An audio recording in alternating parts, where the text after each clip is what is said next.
Operation Catahoula Crunch is underway in Louisiana, but not without some pushback as protesters demonstrate against ICE's operations. The DHS says they're already made dozens of arrests since launching the operation last week. Garrett Tenney joins us from New Orleans with the details. Garrett. Hey, good morning, y'all. Both this operation and the protest against it really ramping up over the weekend. Border Patrol has been spending a lot of time in the city of Kenner, just outside of New Orleans. This area has the highest concentration of Hispanic residents in the state, and almost everywhere federal agents went over the weekend, crowds were following them, blowing whistles, honking horns, and yelling into megaphones to warn people that federal agents were in the area.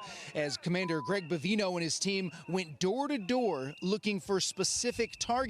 At one point, some of the demonstrators even followed Bavino and his agents into a gas station to confront them as they were buying drinks. Despite those protests, Kenner's police chief tells Fox he's thrilled to have the feds and to be getting this kind of help in cleaning up his town. Look, I'm an elected police chief. I work for 70,000 people. I know my marching orders. I know what they expect of us. We're very pleased with the operation. We've heard some of the results from yesterday and things that they've done, and I know our community is already stronger because of it. Kenner and most police departments in the state work with the feds when it comes to immigration enforcement, but that is not the case in New Orleans, where city leaders are under fire from activists for still not doing more to fight back against Operation Catahoula Crunch. Here's the city's mayor-elect.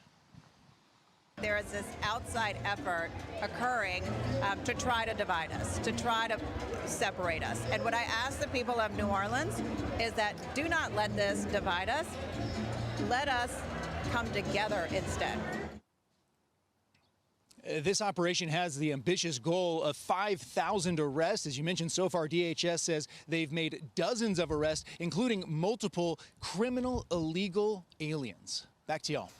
Wow, thanks so much, Garrett. So, you know, it helps to have a Republican governor, but you don't have a Republican mayor, but she does seem reasonable.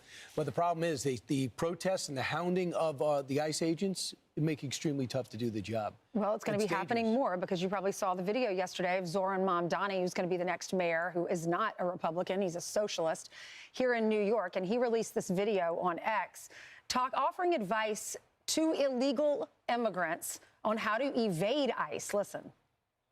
You can all stand up to ICE if you know your rights. ICE is legally allowed to lie to you, but you have the right to remain silent. If you're being detained, you may always ask, "Am I free to go?" repeatedly until they answer you. You are legally allowed to film ICE as long as you do not interfere with an arrest. New Yorkers have a constitutional right to protest, and when I'm mayor, we will protect that right. Double and triple down on sanctuary cities. Yeah, I guess my problem is not him offering advice to citizens. It's that you're not keeping your promise when you said that you want the criminals to leave.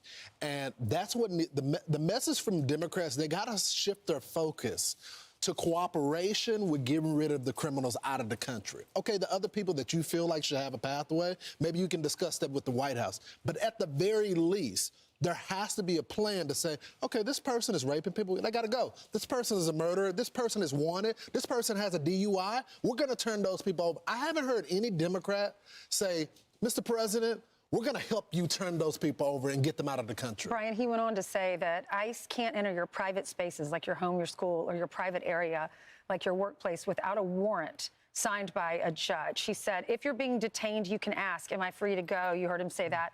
ICE can legally lie to you, he says.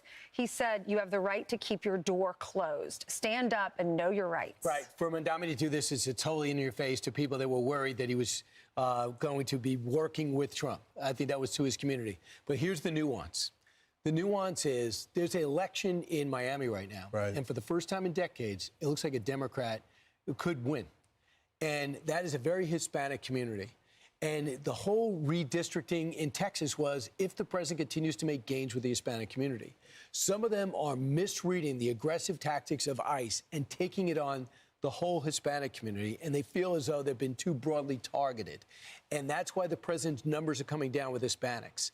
That's why Tom Homan's got to get together with Kristi Noem and find out whose policy is going to work. Because they have an election, a midterm election.